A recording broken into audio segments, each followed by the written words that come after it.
हमने तो आपसे अपनी पिछली बीवी से छुटकारा पाने को कहा था, आपने तो उसे गोद ले लिया जी। जी आप ही की बेटी वकील थी। अरे तो क्या हमने कहा था इसे अपना वकील रखने के लिए? इसे तो हम अपना केस नहीं देते। कितना पैसा देना पड़ेगा आपको? जी 30,000। तो कमाते कितना है जी महीने में? 45,000 जी। सुना, 15,000। इन्होंने 45,000 बोला था। अरे तो बच्चे तो 15,000 ना। अपनी बहन को मुझे कुएं में नहीं ढकेलना है बस। अरे 2 मिनट चुप रहेगा? पूरी जिंदगी चुप ही करवाया और क्या। आप भी कर लो। आपने अपनी पहली बीवी को तलाक दे ही दिया है, तो फिर ये लेन देन किस बात का? जी तलाक के बाद पहली बीवी को पैसा देना पड़ता है, गुजारा भत्ता, एलिमिनी। कौन सी मनी? Mummy alimony. सुना तो नहीं जी। गुरप्रीत समझाओ ना। तुम ही समझा दो ना प्लीज, मुझे भी परफेक्टली क्लियर नहीं है।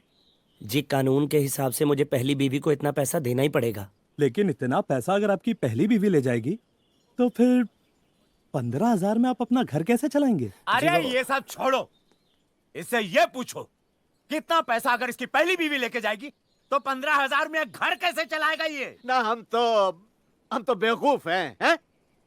तू ही कर ले बात। हामिद, ओए यार सॉरी यार, वो घर की कोई बातें यार। तू सुन। देखिए बेटा, हम अपनी बेटी की शादी एक ऐसे लड़के से कैसे कर सकते हैं जो अपना घर ही ना चला पाए?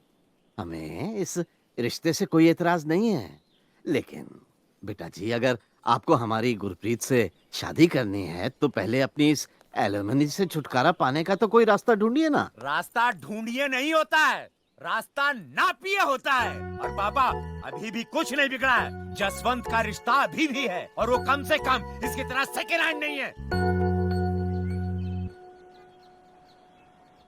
नेहा तुझे तो पता है मैं और गुरप्रीत अपने फ्यूचर के बारे में सोच रहे हैं।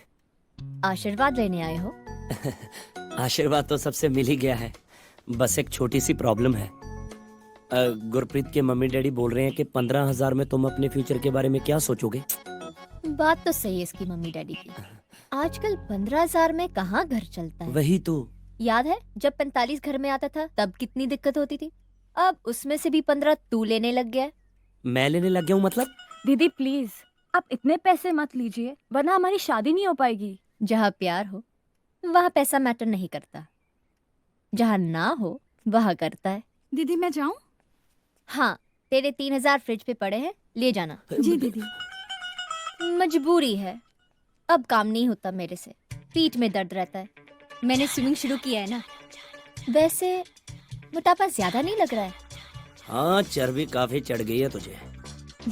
तू बड़ा दुबला हो गया आजकल, मेहनत ज्यादा करने लग गया है क्या? मेहनत का मतलब भी पता है तुझे? राजवीर। क्या राजवीर, मैं यहाँ तिल तिल मर रहा हूँ, इसे फिगर बनाने की पड़ी है। तो तू भी बना लेना, मैंने कहाँ रोका है, मैं तो बनाऊंगी। तू होती कौन है मेरे पैसों पे ऐश करने वाली? तेरे 7 जन्म की कसम खाई हुई बीवी। तू पहले जन्म में कसम तोड़ेगा तो हर्जाना तो भरना पड़ेगा। डिवोर्स तो ले लिया है, अब जान लेगी क्या? आज के बाद 1 रुपया नहीं दूंगा, भूखी मरेगी ना खुद ब खुद 0 फिगर हो जाएगी। चल।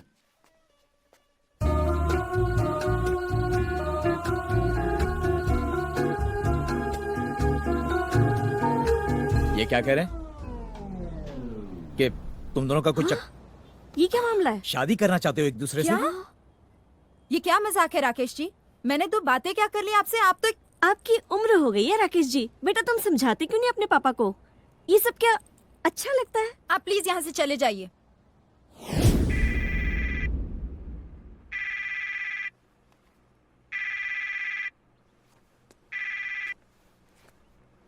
हेलो नेहा जी, कैसी हैं आप? राकेश जी, सुबह सुबह मैंने आपको डिस्टर्ब कर दिया, आप सो तो नहीं रहे थे?